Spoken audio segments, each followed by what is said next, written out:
Mr. David Gosselin. How are you, sir? Good, man. How are you? I'm doing well, thank you. It's great to see you. I know we saw each other about a month ago in Pickering at an event that Rising Tide Foundation put on, and you put on a tremendous presentation. So I can't wait to talk to you today. You have been busy making a documentary. Can you tell us before we get started a little bit about what's coming up? Yeah, well, we're going hard on the audio visual and documentary side of things now, because I think there's a lot of potential on in the film world, in the culture world now, and we have a lot of tools at our disposal. AI is actually pretty useful for this stuff as well, just in terms of making cool scenes and cool stuff that you wouldn't be able to make as an individual creator unless you had a lot of resources, and a lot of firepower to pay people to generate all sorts of stuff, and pay artists, and you know give this guy $5,000 to make like three nice pictures. So at least now we have the tools that we need to make some really cool shit, if you will.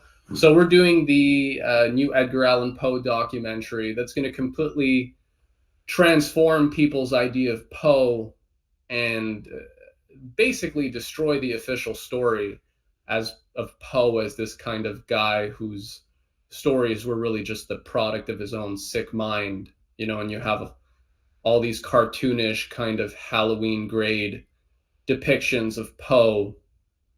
You know, that's really for people, like, in the same way there's a lot of people who are not really, let's say, into conspiracies, but if you start talking about like haunted houses and ghosts, they light up. So like there's this kind of Disney-fied infantile culture. I think Disney-fied is really the word here, from whether it's a Disney-fied like US military and you think like Top Gun and Tom Cruise or something, versus, firebombing like women and children for some, like oil route or whatever.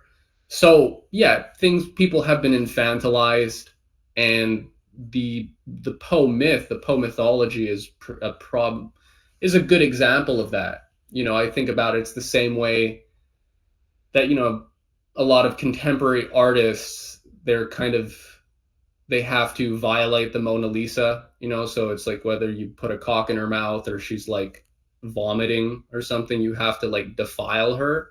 Hmm. I'd say it's the same thing with Poe. Every time we see these kind of cartoonish, like, I'm like, help me, I'm dying, or, I'm attracted to cadavers or something.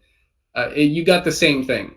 So that's really a way that they just keep murdering Poe over and over and over, and destroying people's ability to appreciate really the subtle and the subtlety and the nuances that Poe's introducing in terms of his understanding of empire and perverse psyches, and the role that that kind of plays in making our society sick, Hmm. perverting art, perverting the culture, perverting people's minds.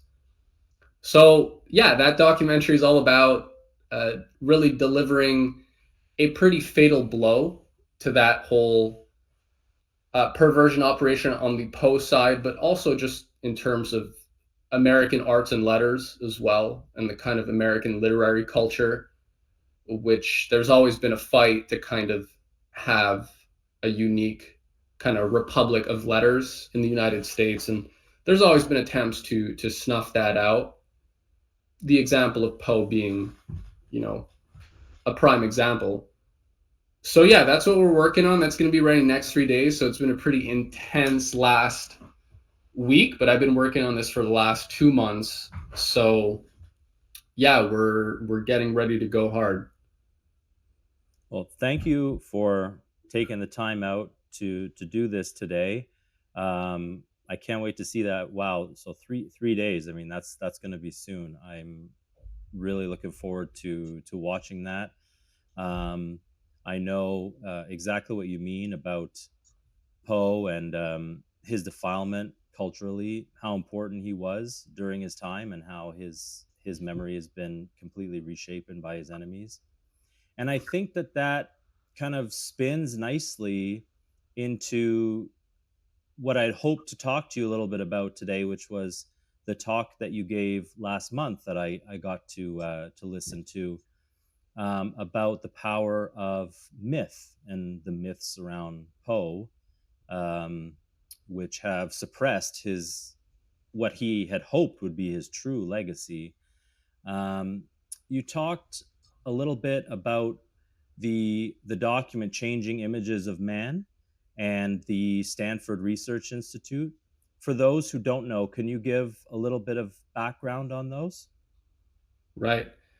So yeah, I think it remains one of the most strategic sources of information for kind of getting a handle on the more sophisticated psychological and cultural subversion operations that have been ongoing for the last 50 years, we could say, in terms of reimagining Western civilization and the deeper image of man that was the source of optimism, of creativity and innovation in Western civilization, which Western civilization achieved things that had never been done before in terms of just scientific breakthroughs, the unification of classical art and science, whether it's Brunelleschi's Duomo or it's Da Vinci's,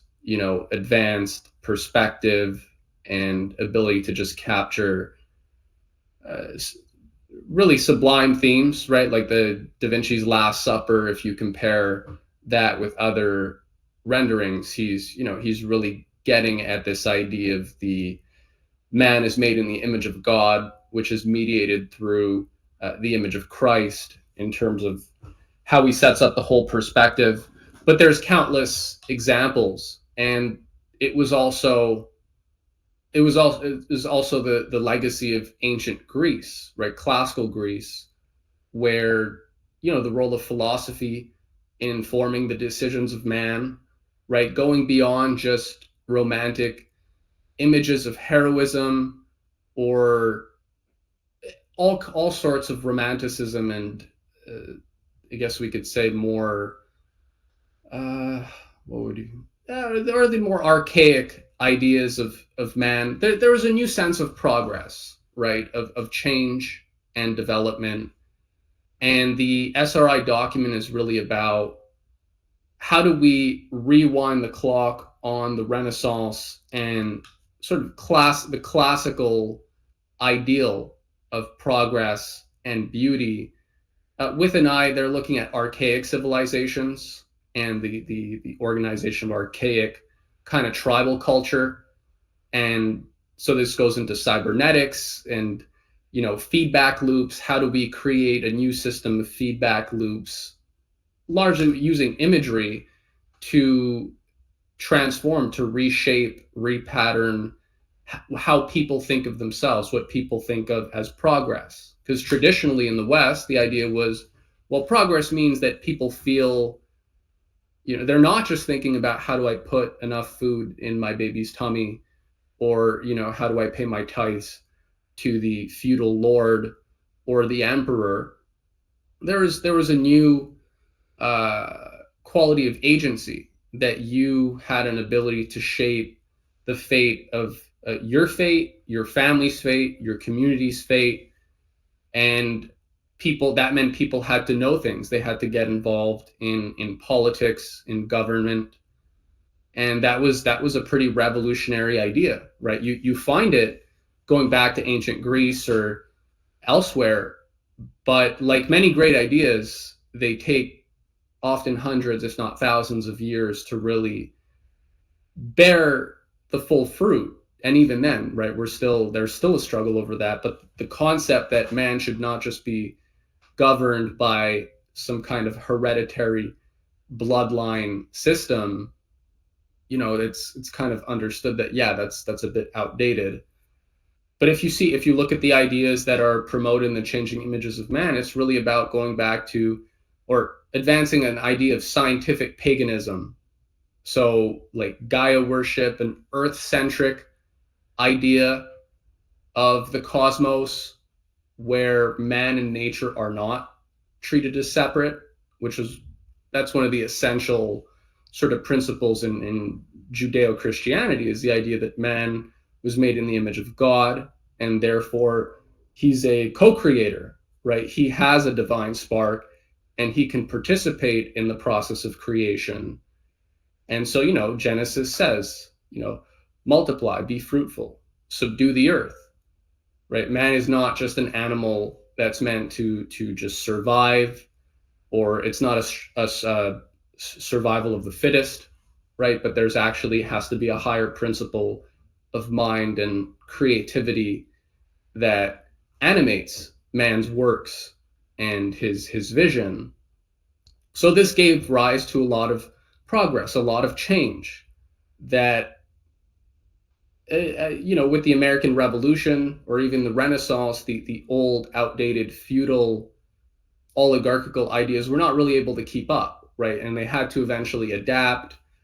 And that's probably the best way to understand a lot of the chaos today, is the idea of trying to unwind modern Western civilization and bring back a kind of feudal idea where now, of course, you have techno lords. People get confused. There's like, wait, we have computers. They want to use like AI and advanced technology to enslave people. So how are they like archaic feudal? Why would you say that they're like the new kind of neo feudal lords or whatnot? But the idea is really still the same in terms of what the belief is of what the average person's place is in society, right? They're just supposed to be serfs. They're supposed to be cattle. People are not supposed to come together, talk about ideas, and come up with new visions for the future. That's not for the plebs. That's for the elect. That's for the initiates. That's for an oligarchy to think about. And so, you hear a lot of discussions today about democracy has failed and this has failed. And, we need more of like a corporatist monarchical system that can get things done. So these are archaic ideas. All that to say, even though people think transhumanism, they just think technology, and they think, oh yeah, so see, modern society is the problem. Western Alexander Dugin and like all these weird kind of I don't know what you want to call them. I don't want to say orthodox, is just plain good orthodox, but like the kind of orthodox, mystical or medievalist. Yeah, it's like a mystic or a Gnostic. Yeah. Yeah, or a lot of the trad stuff that's saying, if you just restore the Latin Mass, like everything is going to be good, and like we just need to start building Gothic cathedrals again. Forget about like exploring space or the depths of the oceans. Tucker Carlson says that's where the aliens are. So yeah, don't want to go there, right? Just watch out. Just be a good person and like watch out for the demons. Make sure you don't get like bit. You don't get attacked like in the middle of the night. So yeah, just hardcore superstition. Like let's just go back to medieval kind of angels and demons. So that's all this kind of this is kind of the archaic mind control, if you will. And the SRI, when you're looking at the different images of man that they're comparing and contrasting, it's really that. It's contrasting the kind of modern image of man, the Judeo-Christian image of man, with the older kind of Gnostic, Zoroastrian, and Babylonian images that, there's like earth mothers and solar deities. So yeah, that's more kind of what they're into. And yeah, we could go on, right? Psychedelic culture, that's a big thing. When we say Gnosticism, which is a big thing, you can think in psychedelics, right? The idea that people will access this gnosis if you just this hidden realm. Yeah, if you have the right kind of experiential knowledge and initiation. So the emphasis is on spiritual progress. I guess is the punchline really. So a lot of people recognize or see that there is a revival of sort of or a spiritual hunger, which is good. It's always there, but then it's what are you going to feed it with? But it's also being revived in the same way that like after the war, a lot of people started going back to church. Right, bad things happen that kind of shakes people up, and they feel that they need to anchor themselves to something more lasting or something that seems more stable since everything around them is changing. But then, yeah, if your economy's super volatile, people don't know maybe how they're going to feed their babies, or maybe they don't know how their babies are going to feed their babies, right? They don't know how their children are going to get a house, start a family, and da da da da. You start to be open to new things, right? Because your faith is kind of your confidence is shattered. But again, so what are people being fed in terms of how, in terms of what's missing, right? Where's the meaning supposed to come from? And that's where, do we rebuild our industrial economies? And okay, we're going to have a lot of robots uh, working in the Amazon warehouses and whatnot. That's going to get rid of 85% of Amazon's workforce. Okay, so what if you're actually building a high tech society where you need skilled labor, right? You need advanced creativity. That's okay. That's actually what's happening in China. I mean, if you look at their factories and stuff, it's mostly automated, right? A lot of the big factories.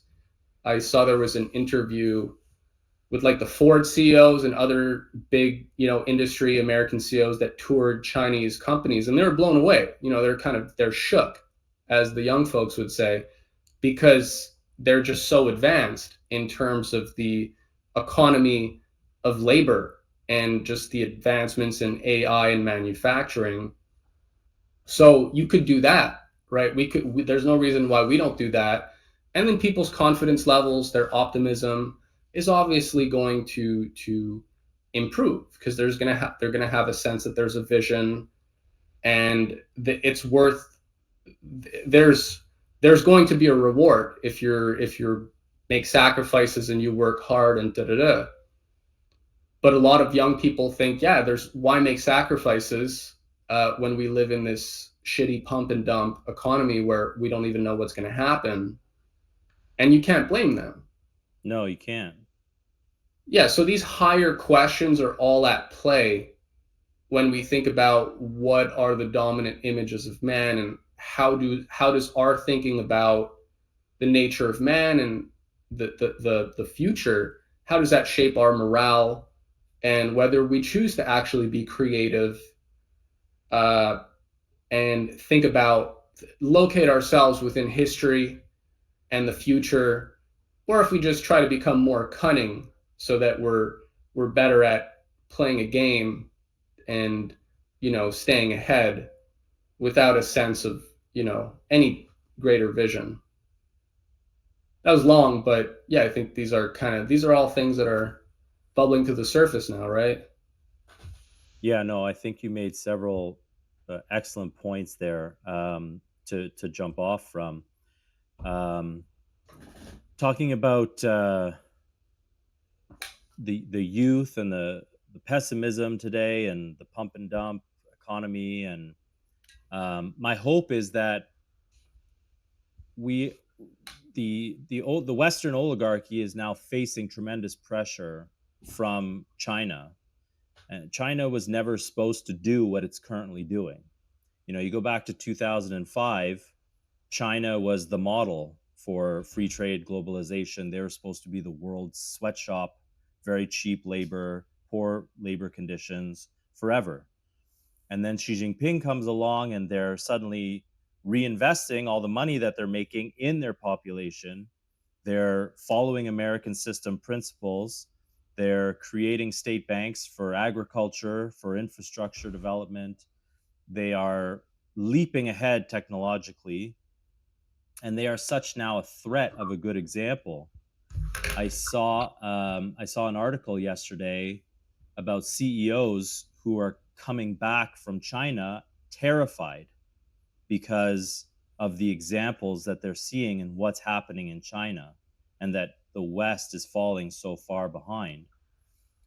And this is really part of the self-defeating nature of oligarchy, which Plato goes into, that, you know, it's this rule by this corrupt few that try and keep the population few in numbers, uneducated, divided against themselves, so they never unite. And that ideological system always breaks down because it's not sustainable. And the only thing that is sustainable is what you were describing, is this man in the image of the creator, as a creator, expanding throughout the universe in a way that is coherent with natural law. And I mean, what you were saying about robotics, this argument has been made since the dawn of industrialization. I mean, Leibniz himself talked about when they brought mechanization into the looms and the clothing factories. All these people were complaining that they were going to lose their jobs, and he said it never happened. We in fact found better jobs for them to do because we trained them on the new machines. They gained new knowledge and new skills. In New York City, right before, as the car was being introduced, there was so much horse manure in the streets of New York City that there was cholera epidemics constantly. Right. And there were people whose job it was to stand on the street with a shovel, and you'd pay them a coin, and they would shovel you a path through the horse manure to get to the other side. And they were protesting the introduction of the car, saying we're going to lose our jobs Right. because of the car. And I mean, of course, their lives were improved in myriad ways through the advancement of technology, and they found better jobs, right? So I completely agree that these myths that society grabs onto and believes in is so important, because it helps to keep us down, to keep us divided against each other, to keep us pessimistic as opposed to optimistic. What do you see as the influence of the Renaissance itself? Like, what happened in the Renaissance to, because we had, like, from the collapse of the Western Roman Empire, we had like basically 1,000 years, and then suddenly the Renaissance comes, and all these new possibilities emerged for mankind. Yeah, I mean that's a topic that I've been covering a lot, right? So in my new book, I mean, this is kind of 5 years of me railing about or researching these things, and then kind of bringing it all together. I mean, number one, it's not like the Renaissance was perfect, right? Because then there are critics of the Renaissance, or there's people like, well, it wasn't all just kind of beautiful paintings and aesthetic perfection in society. There was all sorts of problems still, but there was an idea of optimism and enthusiasm, which I think is crucial. If any more than anything, it was the enthusiasm about the many possibilities and curiosity about investigating the nature of the cosmos, right? Investigating the nature of creation, and the idea that man could actually know it and could investigate it. And you could go beyond just contemplating in a kind of theological sense the perfection of everything, even though that's good too. But that's, if anything, only enhanced when you start to see how intricate and beautifully conceived the universe really is, right? Through science, creativity of all sorts, right? Developing new applications to make beautiful art or beautiful cities. The possibilities become endless. And a lot of that enthusiasm was also rooted in rediscovery of the classics of Greece and Rome, right? So there was, or especially Greece, since people didn't really have access to the ancient Greek texts. So there was also this idea of back to basics. I think like with renaissances, any kind of rebirth, it's often a back to basics, right? It's going back to the sort of the timeless wisdom that gave birth to the best of civilizations past, golden ages, if you will, and sort of keying off of that and trying to rediscover that. And in that process, new things come about. When you try to rediscover something old, it's not like you just try to copy it, but you're reacquainted with the spirit of the thing, right? The spirit of classical Greece and classical aesthetics and classical beauty, right? And the sort of uh, the leaping from just natural beauty to artistic beauty, right? And seeing how these two things can be combined in new ways. So as people rediscover the best works of the past, whether it's architecture, poetry, painting, music, uh, new things happen, right? You're fertilizing the ground for new works and new creations. So I think that's often where, yeah, people become optimistic when you pair that with the future and what we can do. So I think the same thing applies today, in terms of we're getting reacquainted with the best moments in Western civilization, right? And the things that the West was able to do that were completely unprecedented and forever changed the course of history.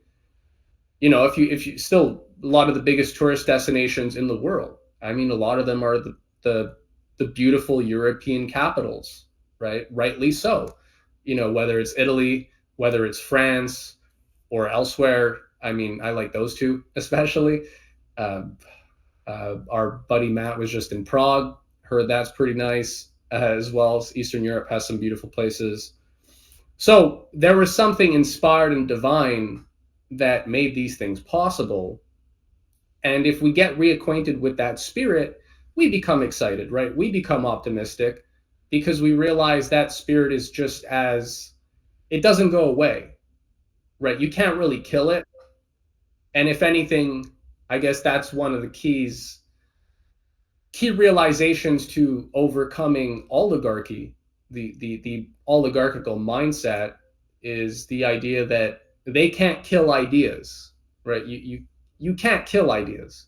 You Mm-hmm. can try to make people forget, right? You can take the Brave New World route where you just kind of flood the zone and you just overstimulate people and you just keep them distracted or numb or disassociated or just too entertained to care about more serious matters that have serious implications down the line, but you're just having too good a time to think about, what things look like when the party's over. Yeah, I think that's So really well said, that they have to flood the zone with all these other ideas, which, you know, um, synthesize really nicely with the oligarchical society, because you can't erase ideas, so you have to flood the zone with contrary ideas to try and overcome them. yeah, and pretty much, yeah, just everything. And so that's like a fake idea of freedom, right? Because people are like, yeah, I have the freedom to, eat like 3,000 different kinds of jello or watch like, you know, a million different dumb versions of like The Bachelor and reality TV, but you don't really have the freedom to, or you're not really considering, okay, but what about our freedom to like rebuild Western our Western economies, right, and our Western societies? That is one of the things that's causing so much pessimism and despair, and therefore leading people to, you know, looking for ways to alter their states, right? Alter their minds through drugs, Right. through entertainment, something to, at least, pass the time. So yeah, people are free to have all these goodies in the short term, but when we think about the bigger ideas, yeah, people are, you realize there's, you still need that freedom, still has to be fought for. And that's why we're, yeah, that's why we're focused on creating the kind of edifying content that reacquaints, allows us to reacquaint ourselves with the, with a real idea of the sublime and the beautiful, the kind that got people excited in past golden ages and in the best moments of Western civilization's past. Yeah, it's So so important because what you just said, um, you're free to watch 7,000 different meaningless movies on Netflix. Anything but focus on all these parasitical oligarchs who have all this illegitimate power and control over the financial system and the political system. Anything but that. You don't have the freedom to do that. And the power of these myths that you talk about in your work, it's such an important concept to understand how this serves the interests of oligarchical control. And I named this podcast Overcoming Oligarchy because, going back to Plato, the problem of oligarchy is thousands of years old. And we can take comfort kind of in the fact that we're in a fight that is thousands of years old. And this question of how do we structure society in a way that liberates humanity from this scourge and actually uplifts us to a new level that we haven't been at before. And whether it was the subversion of ancient Greece or the subversion of the early American Republic. And you see now, I mean, America, the promise of America, the American dream, it's all destroyed. Whether it's the Council on Foreign Relations or the CIA or the Federal Reserve. I mean, there's all these different elements that have come together in the last 100 or so years in American society that have completely inverted American society from being probably mankind's best hope against oligarchy and of uplifting first the population of the United States, and then by threat of a good example, like China is today, spreading it and uplifting the rest of the world. yeah, and I mean, as I was hearing you speak, it's all there's.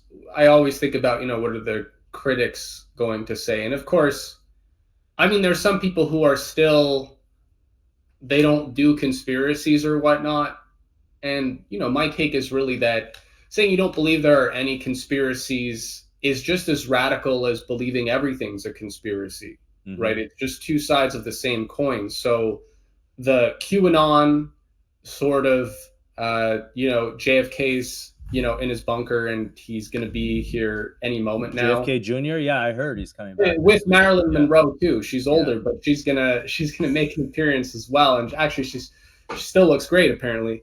So you got those, and then you have just like the, I don't like to use the word normie, but I use it all the time.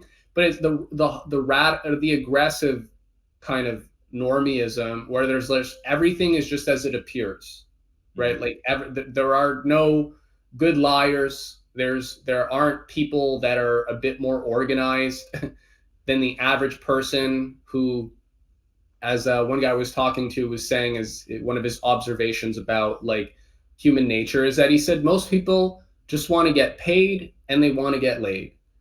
And like that's pretty much, if that's kind of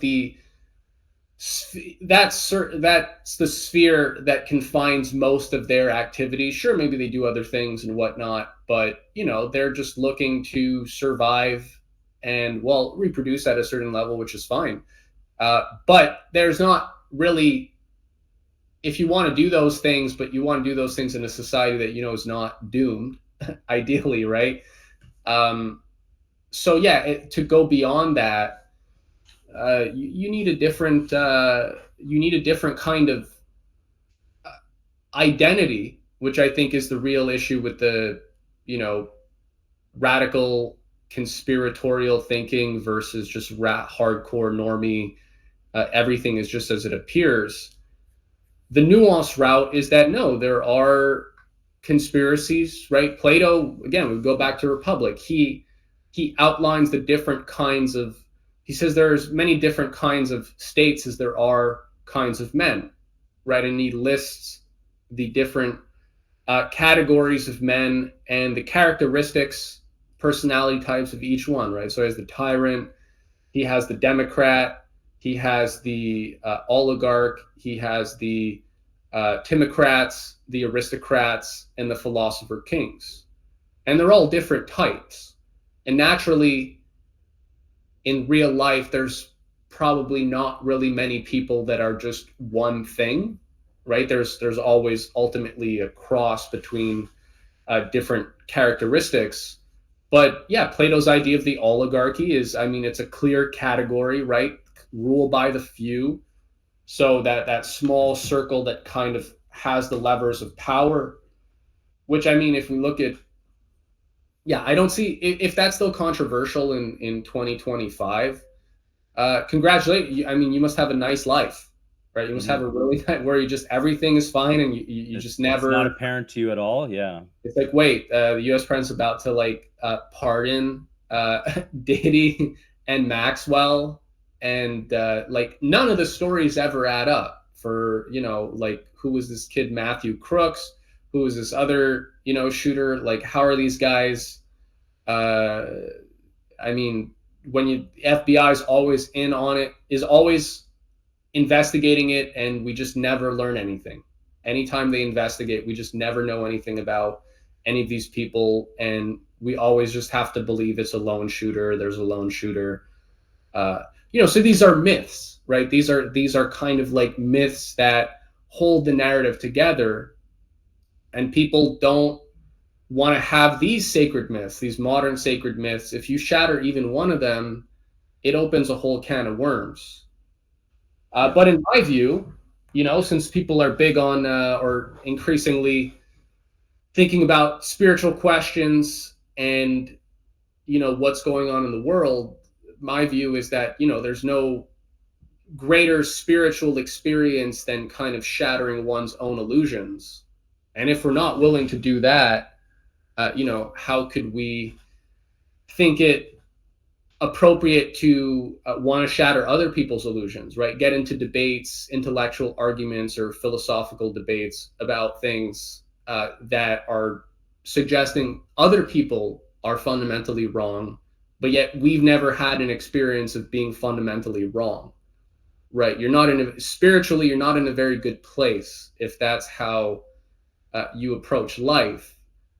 So yeah, I think calling into question the sacred myths of our modern system and how it works is perfectly healthy, and that's definitely going to get us straight to this kind of discussion, right, about overcoming oligarchy and like what is the nature of oligarchy. And yeah, I think And we what just is the nature of the system that can overcome it? What does it yeah, look like? yeah, and what does it look like? I think is like what are the effects, right? What does it look like to live under an oligarchical system versus like the kind of republic, ideal republic Mhm. that Plato is imagining in clever and interesting thought experiments, right? Right. Rather than like Rather than like Aristotle's dictating it, they do this and this and this and this in a kind of systematic way.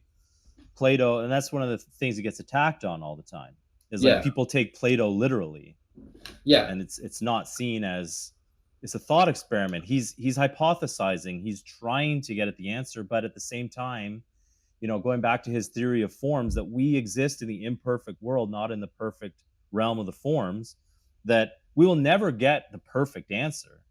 We can maybe right, just make it a little bit more perfect. The only thing that I feel like I know for sure is that to overcome oligarchy, it's not going to come from a strongman leader. It's not going to come from some kind of political revolution. The only kind of revolution that can um, possibly lead to a better system is a cultural revolution where the people are educated and the people are virtuous, and that's what makes it so difficult. That's that's the key to understanding the longevity and the strength of oligarchy, is that the only way to defeat it is having this mass education, having this large population of educated, um, a growing population that's educated and that's virtuous. It's so difficult to cultivate, and it's so easy to appeal to people's most base instincts Yeah. instead and degrade them. Yeah, and I mean, I think early Christianity is a good example. You know, Jesus sent talking to regular folks like, "You guys are the salt of the earth," Right. right? And the Talking to the idea that, lepers and the prostitutes. So these are the people that I'm here. yeah, I'm not here to talk to the king. yeah, and the idea that so Christianity was really, I guess, what was quite revolutionary was that it was rather more of a bottom up approach rather than a top down, which was more of the Platonic approach, right? And like with the Right. collapse of Greece and all that, Plato was trying to organize the leadership, but he realized, right? He says it himself, like, you know, he considered politics. He had different projects trying to set up a kind of system with a philosopher king in Syracuse and whatnot. And all these things ended up failing, right? So as far as he was concerned, all his projects had failed. But one thing that he didn't talk about was that, yeah, like if the majority of people are left in a kind of backward or bestial state, and you're trying to change that by uh, changing the leadership, but then you find out that, like, I mean, so your goal is, it's obviously there's nuance here, but like, okay, maybe trying to organize vampire cults to become like virtuous isn't like the best approach. You got to speak to people, right? You got to speak to the people, and there needs to be some kind of mass education and awakening that deeper inner voice in people that everybody has, right? And Right. so that's kind of what Jesus. Alternative myths. Well, Jesus was good at speaking to that deeper voice inside people, right? And meeting them there. And if people have an awareness that there is this goodness, there is something deeper inside them, even if they're in a particularly bad state, right? That doesn't preclude redemption or a total transformation of people.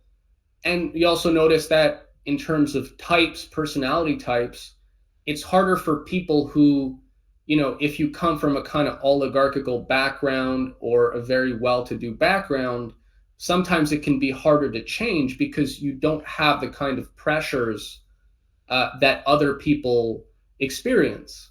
You know, so Tim Dillon, he talks a lot about this. He says, like, a lot of the rich folks, they're just checked out, right? Because it doesn't matter what's happening in the real world. You don't have you don't have your finger on the pulse of things in the same way, because things are fine, whether things are crashing or not. You know, it's harder to feel the effects until things have gotten really bad and like cities are burning, right? That's why Rome collapsed, right? That's why Greece collapsed. That's why all these empires always collapse. The leadership doesn't really have any kind of revelation or revelatory power until it's like, well, the prophecy has been fulfilled. So yeah, being able to speak to people who are kind of, they don't necessarily understand a lot, right? But they know something is wrong at a guttural and visceral level. And it's how do you educate those guttural and visceral impulses? That's where I think you get uh, real breakthroughs. And I mean, in Christianity, that's kind of what it was, right? In terms of even just speaking to people, you know, there's a lot of just simple or basic imagery in terms of how people thought about the sacred and just, you know, the nature of man, that if they were able to emote with that, right? The images of Christianity, the image of man that Christianity was sort of promoting, uh, you're able to emote with something that awakens that deeper thing inside you. So then, average people can become heroes, right? Can achieve, all sorts of great things. Natural leaders emerge. So that's always there, right? So there's a lot of precedence in terms of how these things are done right. Jesus wasn't like, hey, let's launch a new crusade and let's have a new civil war where it's like immigrant people versus native people, or local people, and somehow if you kick out enough immigrants, you're going to have like you're going to save your country. And I'm not this is not like a pro or anti-immigration thing, but just to say, people get really amped up on these single issues, and they're not where's this idea that everyone's in the image of man, and how do you tap into that uh, with as many people as possible? And the people who will resonate with that are not necessarily the people you think. Your neighbor who you know so well and who you're on really good terms with, he may really his things may be going all right for him, and he may not really care. And then there be maybe someone else who's you're surprised that they have a certain spark in them that can be lit, Mhm. and they're completely different people. So we don't know, right, until we sort of get out there or get in there. And the imagery, right, when we're thinking art, we're thinking culture, how do you have mass education?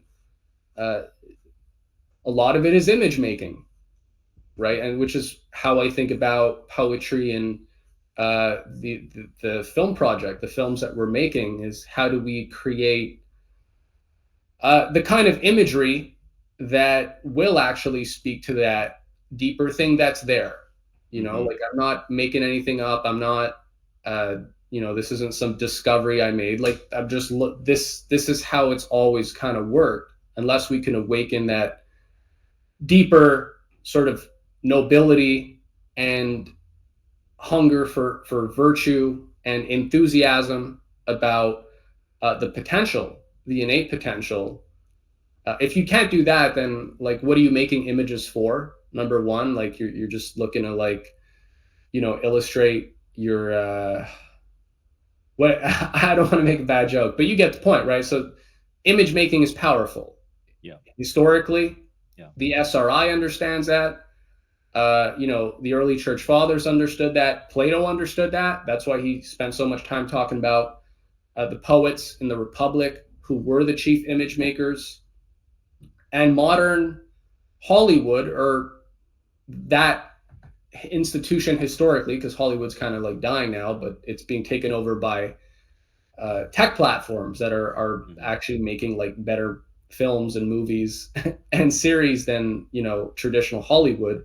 But the entertainment industry understood it, right? And when you see who controls the entertainment industry, and it's not like some weird conspiracy, but just that, yeah, there's an oligarchy that Mhm. understands the role of image making.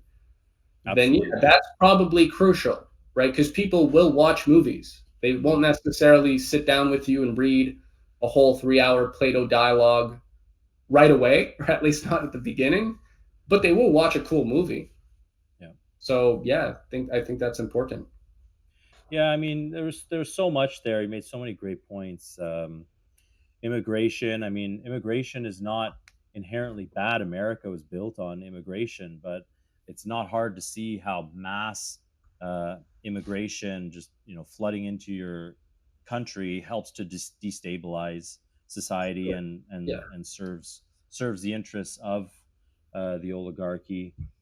Um, and yeah, I mean, the power of imagery and of the poets and the artists, and the power that these technologies like movies and things like that, the screens have over people, that it's a tool. It can be wielded for the good or for evil. It's not inherently bad, but the people who are, by and large, the people who are making these these days. They're making it in the interest of degrading and debasing the population. Yeah, and Sorry, go ahead. I just feel bad because when I was talking about, I should have given more examples for, I talked about like Christian imagery, but the one that at least has been, I found very useful. And I mean, if you think of whether it's Adam and Eve or the fall, or really the idea of Satan, right? Like what is the psychology of Satan? It's quite profound, right? And it's very interesting.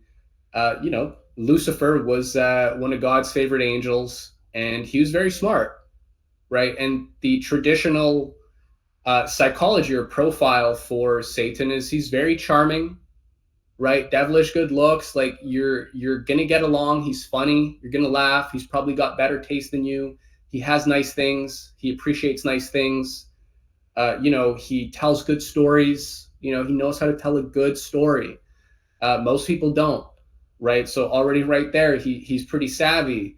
Maybe he'll make some bad jokes, but you're gonna laugh, right? So your defenses will be down, and that's useful, right? Because when we want to get at what is a higher idea of goodness and beauty and truth, naturally it means we have to be able to guard against illusions or imitations of the same thing, of what is beautiful, good, and true, which is, I guess that's always the battle, right?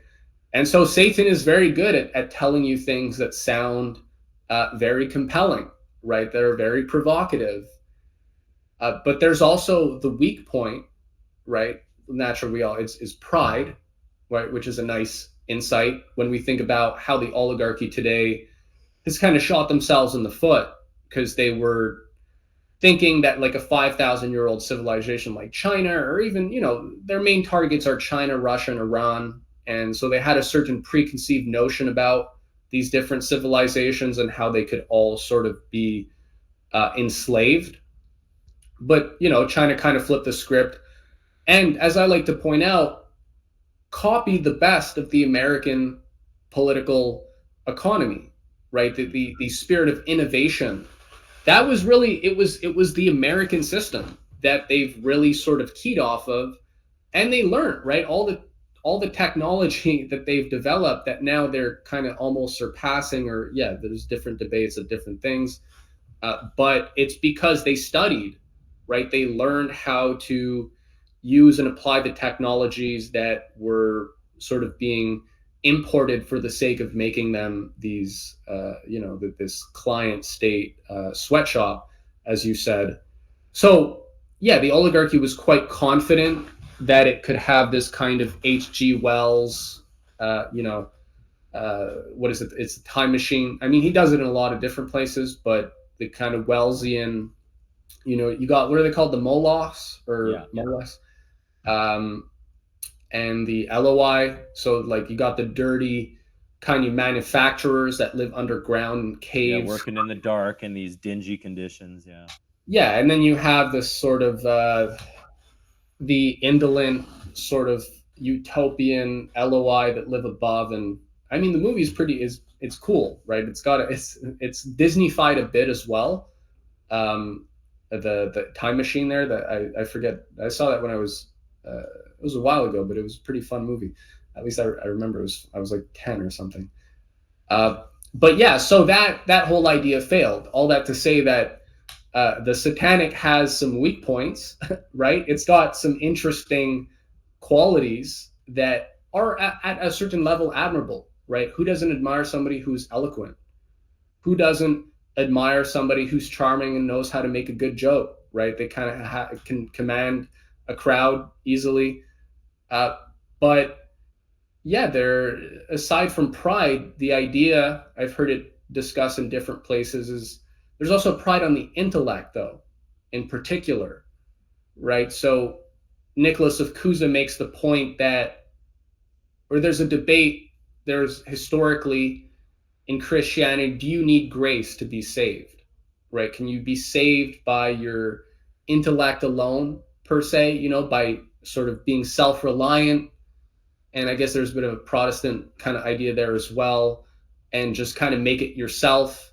You don't need to rely on anybody, and there's a virtue to that, right? People should not abandon that idea, but the Luciferian idea is that it's really by your intellect alone you shall be saved, but that sort of assumes so that's like so you okay you are the only you can sort of save yourself, but then isn't there something that you've already been given, right? There's something. Man has gifts, everybody has gifts, everybody has qualities that are not their own technically, right? Different people have different talents, right? And fate, right? People have different fortunes. People are born, you're not necessarily born into a good family or a family that's really has the same kind of profile as you do, right? There's a lot of kids that didn't feel at home,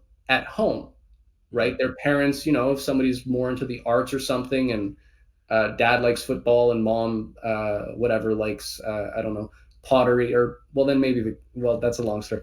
But you're not always in the right family, right? So all that to say, is there something that is outside your control? And that's where kind of grace, the idea of grace is, we always have to stay humble, and there's something higher that we don't control. So whatever our gifts are, whatever our powers or our qualities, we should remain humble, because even those are gifts, right? And so Lucifer doesn't think that way, right? He doesn't really believe that, and he's quite proud of what he can accomplish and what he's accomplished. So that's a dangerous idea, right? But that's a useful one, right? That in terms of the profile, understanding oligarchy, understanding the nature of evil, because you have so many cartoonish ideas of this thing, which is probably the other big problem, right? When people think oligarchy, like, really, that's the issue. They're like, oh, well, or conspiracy and da-da-da. And then it's like, okay, but what is your idea of that? And it's always some like dopey kind of like Dracula or cartoonish, I don't know what idea The that, Illuminati. okay, it's like, well, that's not what I think either. So like the image that you have in your head is not actually what, you know, we're talking about.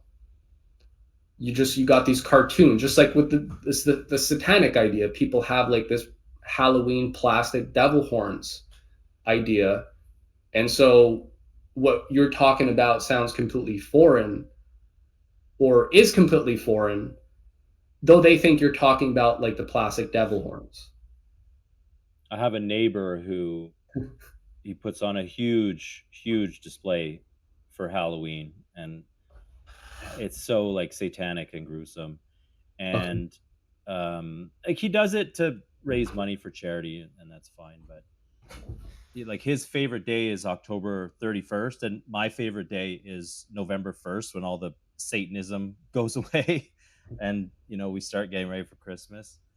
You're a man after my own heart, talking about Jesus, because I do love Jesus and his message. And Jesus, he talked about a number of things: turn the other cheek, don't hate your enemies, love your enemies, and pray for them. He really, like, he tries to educate us on how to be godly, like how to be the absolute best form of ourselves. And it's something that I struggle with every day. He says, give away all of your possessions and serve the poor. Right. And I have a house, and I have a job, and I have money. I don't have a lot of money, but I have money, and I don't give it all away, so I struggle with that all the time. um I saw a little while ago you were on Donut Factory, and I really, really enjoyed it.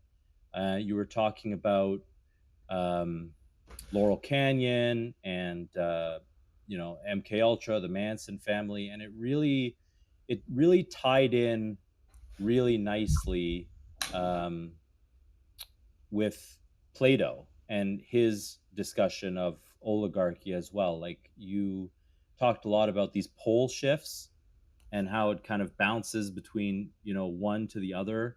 And Plato, very much in the same vein, talked about the cycles of in politics, how you cycle through from oligarchy to tyranny, Right. or oligarchy to democracy, and then um, the division and distraction in society. Plato talked about that all the time.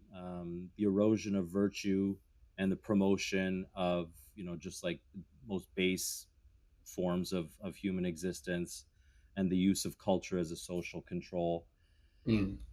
What do you see as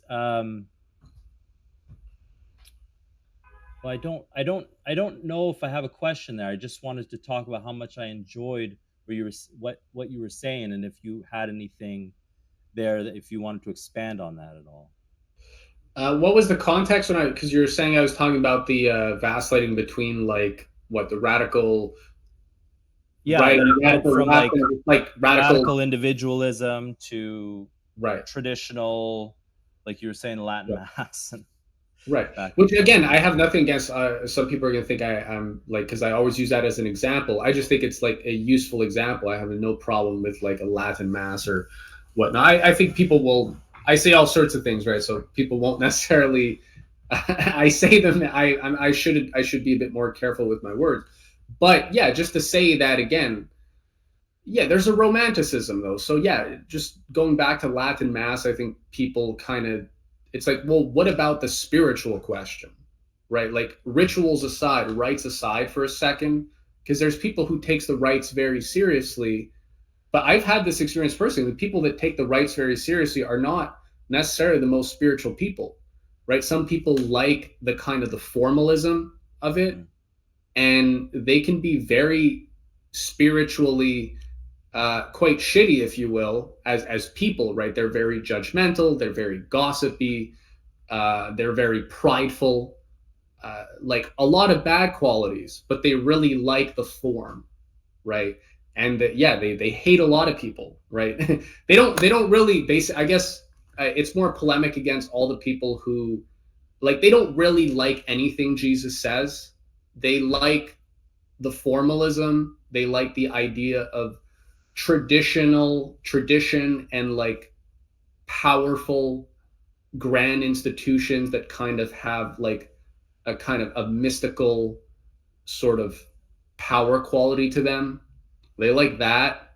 They don't like the teachings of Jesus, right? Like, I mean, whether it's like turn the other cheek or what these things even mean, right? They don't like to even they're going to be like, oh yeah, so if some like migrant rapes your wife, you're supposed to like turn the other cheek, right? They're going to say like stupid things like that, which just shows they really don't like to reflect on the deeper meanings or the context, right? Because mm, everything in the Bible has a context, right? Paul, the different epistles are addressed to different people, different nations, right? Different people need to hear different things.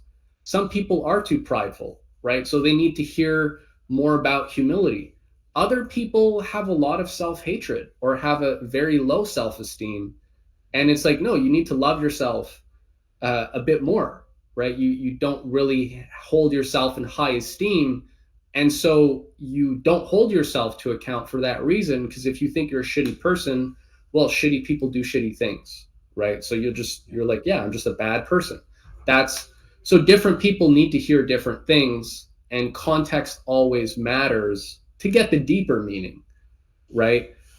So yeah, that requires a certain level of sort of spiritual maturity, right? Like you really want to understand, you really want to ruminate on these things. And so there's a lot of people who don't want to do that. They like the formalism.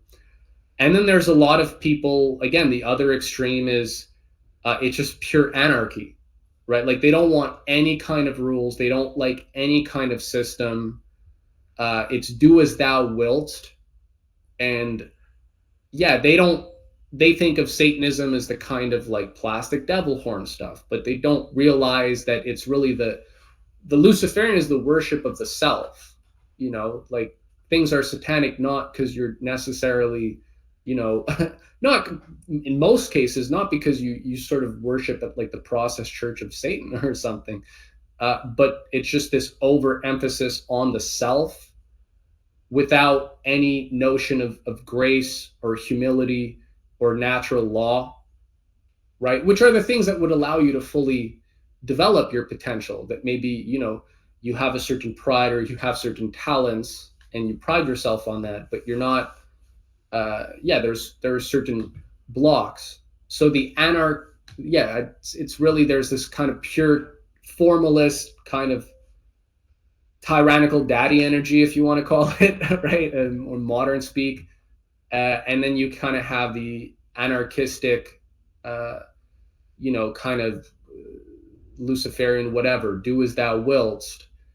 But they're both like, if we get into rabbit holes, we find out that there are way more points of intersection than what would be comfortable with, when you look at how these different uh, polarities are actually, uh, yeah, they work together. They kind of always have. And so what's the way out, right? I guess, and maybe this isn't a bad place to at least begin to wrap up the convo on at least a positive note. I mean, I think this is Plato's ultimate argument, is that there's no way around discernment, right? If you want to be able to discern what the context is and what the meaning is in the different epistles of Paul clarifying this or that doctrinal matter, or if you want to understand, yeah, what Plato's actually trying to get at when he's, you know, suggesting we should kick the poets out, if we want to have a good society. You know, like, what's he really? He's being playful, right? He's being cheeky, but so what's his real argument? Like, you need discernment, right? He's making a point about the role that image making plays in society, and what happens if that image making leads people astray, right? Because you're promoting whatever, like Lady Gaga rolling babies' heads down pyramids, but it's like a dance song. Uh, there's not actually that, but there may as well be, right? Yeah. I did I'm an sure article. that'll be the next music video because If that's it's not already, entirely what her purpose is. yeah, if it's not already a thing, it'll be. Uh, but yeah, so okay, there are consequences if the image making kind of glorifies certain things and then demonizes other things that maybe you know, uh, you need some of it in society.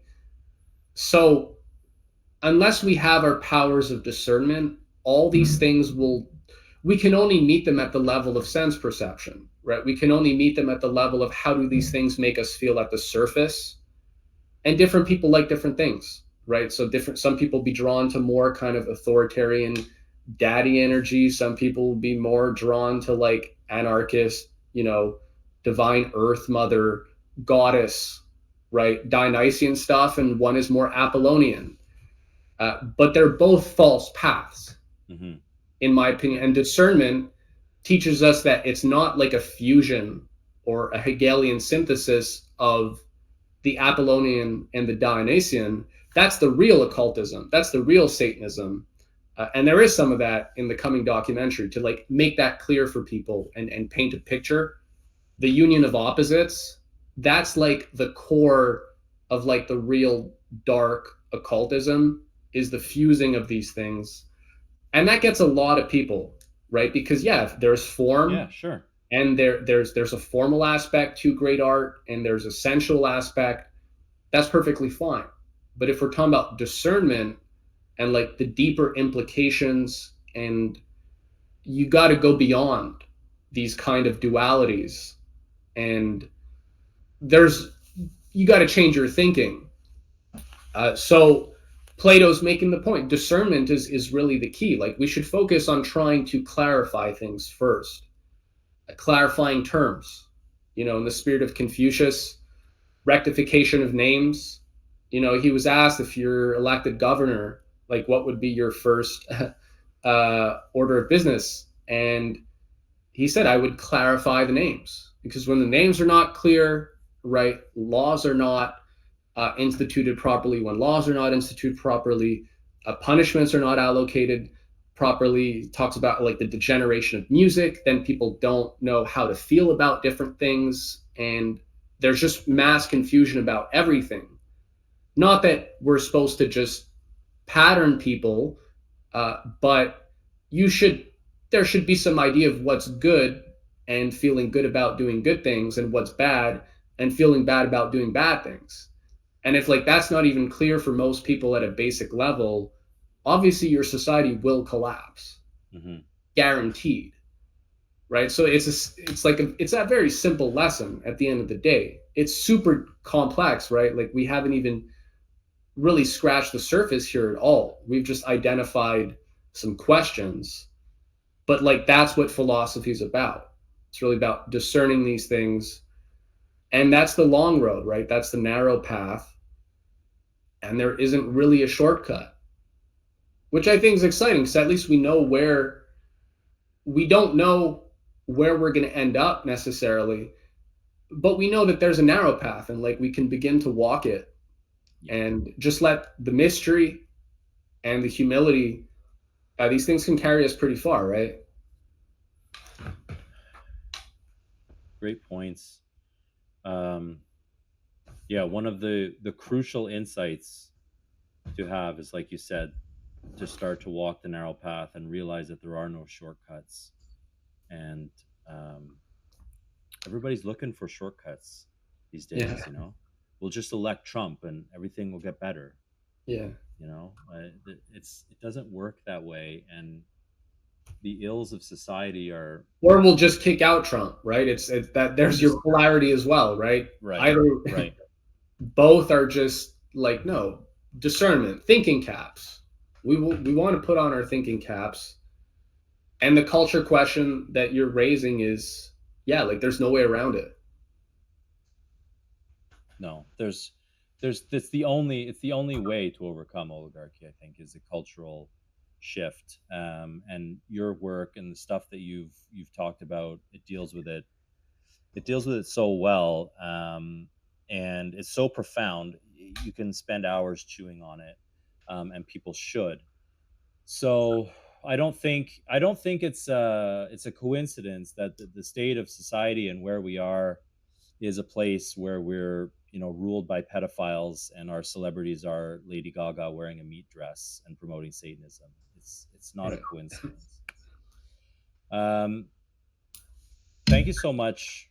We could wrap it up here. I hope we can do this again. Can you please let everybody know where they can find your work and what to look out for? Yes, I mean if people just go to Age of Muses at this point, so ageofmuses.substack.com, it's my Substack. From there they'll be able to find our recent films, our YouTube channel, our magazine, and my latest book. So yeah, it's all there. And as I said, working on a new documentary, so this is going to be out for Halloween. So I mean, we're allowed to have fun, right? At the during this season as well. So yeah, that's coming, and again, it's going to be a pretty epic reveal, shall we say? So yeah, I'm pretty excited about that. I'm very excited. So yeah, get back to work on that documentary because I can't I wait to see will. it. I will. Thank you, man. Thanks for having me. Nice to chat again. And yeah, we'll be in touch. Always good chatting with you, Dave. Thank you so much. Yeah.